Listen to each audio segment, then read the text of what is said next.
Hello, my name is Edward C. James, and I'm a student at Dakota State University. Um, in my presentation, I'm going to be talking about mobile forensics and the future of the crime on the go. I'm going to be talking about mobile forensics, why I don't just think that the growth it's going to increase, but why I know it is going to increase, the pattern that's going to back up my statement, and also an example of how easy it is to get implicated on a case that involves mobile forensics. Okay, so in the beginning, well, maybe not this beginning. This is way too early. So this beginning here. In the beginning, computers were created for productivity, so that we can produce work, commodity, whatever we needed to do to make our lives easier, basically. That was then, but now they're affordable.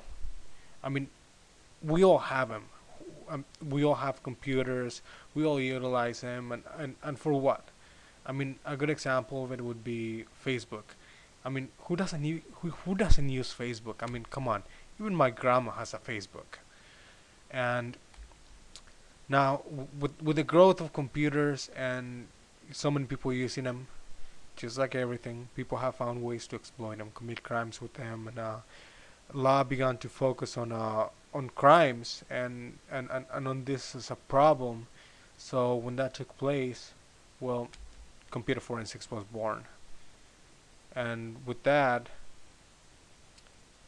it revolutionized the world. Computer forensics became in existence, and it became a practice in which is a combination of it started as a combination of criminal justice and computer science, but now things are changing again, and the mobile devices are being used. I mean, again, who doesn't have a mobile device?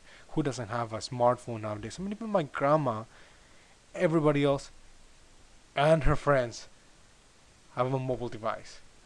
So with the same thing with the smartphones, these mobile devices, being so smart, now the baby cyber criminal boomers are going to increase, because these are kids that are still gonna be potentially criminals, yet have a strong knowledge of technology. They grow with it. It's part of their lives, so therefore they're gonna take advantage of it, and with that, they're gonna create more jobs for us.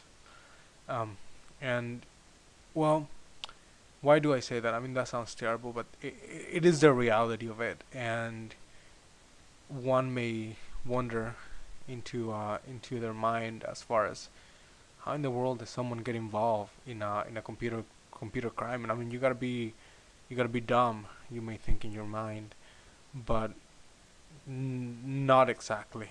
I mean, yes, you do gotta be dumb, but then again, people get arrested and jails are full for dumb things that people do. So I'm gonna give you a more specific example on this one, and I'm gonna start out with have you ever heard of sexting? Now, it's probably an irrelevant question. I'm pretty sure you know. I mean, I'm pretty sure even my grandma knows what sexting is. It is the art, or should I even call it art? It's basically the practice of sending private or um, explicit pictures to another person, and sometimes, for the most part, back and forward. I mean, it is a thing that a lot of young people are into right now. So, I mean, what's the problem? You may say. I mean, it's not really. You may say it's none of your business. People do whatever they want, and that's fine. It is. That's what it is. But however, we must know our limitations on this one. So, for example, we have here Ralph. He's a young football player, 17 years old, extremely popular. He gets invited to all the parties. All the girls are crazy about him. He's the man, basically, right here. We're looking at the man. So Ralph is not single though. He's an okay guy. I mean, he has a girlfriend who happens to be, she's a cheerleader. She happens to be 16, and you know he he's with her. She's with him. So everything's all good. I mean, it's normal. She's 16, he's 17, so who cares? Again, it's, you may say, this is none of my business, and again, it is probably not, but they practice the art of sexting. So, and again, it comes down to the same thing. Probably none of my business, but however, together for a year, he has some pictures. She has some pictures of him, probably, and he saves her pictures or whatever. But there comes the unfortunate day in life where they break up. She dumps him, so she's like, whatever, I don't need you. You're not as badass as as you thought you'd always been, and I don't need you. She even finds a new dude, and life moves on for her. But for him, this guy is pissed off. He feels like shit. So now he wants revenge. He wants to make her feel bad. He wants her to pay because she owes him. So what he does is that he sends the pictures that she sent him to everybody and their grandma. Well, hopefully not my grandma, but everybody, and even post them on his Facebook, his MySpace, he twitters about it, whatever. This guy he doesn't care, he goes crazy about it. He doesn't care if people flag him on Facebook. Well, here comes the problem. Eventually she finds out, and she presses charges, and police get a hold of the digital evidence. And well, Ralph, now he's a sex offender. uh, I mean, congratulations, Ralph.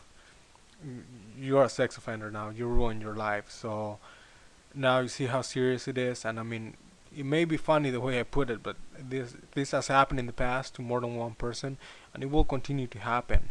And this, as technology evolves, and there's more involvement on the criminal justice side of it, and more implications, and it becomes more of a, you know more involved and more of a problem. This is going to continue to happen. So technology can be good, but it also can be evil. So, how do these people even know? What do they do? How do they gather the information? Of course, they use tools, to get grab the digital information out of the cell phones. They track down what cell phone it came from, and in turn, what cell phone sent it to that cell phone, and they find the root of the problem. Once they find the root of the problem, they confiscate Ralph's phone, and they process it with the software. Now, two really good ones. There's a piece of hardware that has software already burnt in. It's called a Celebrite machine. It runs at about $2,700. And then there's this other software which is really effective. It can go as far as extracting messages that have been posted on Facebook. It's called Oxygen.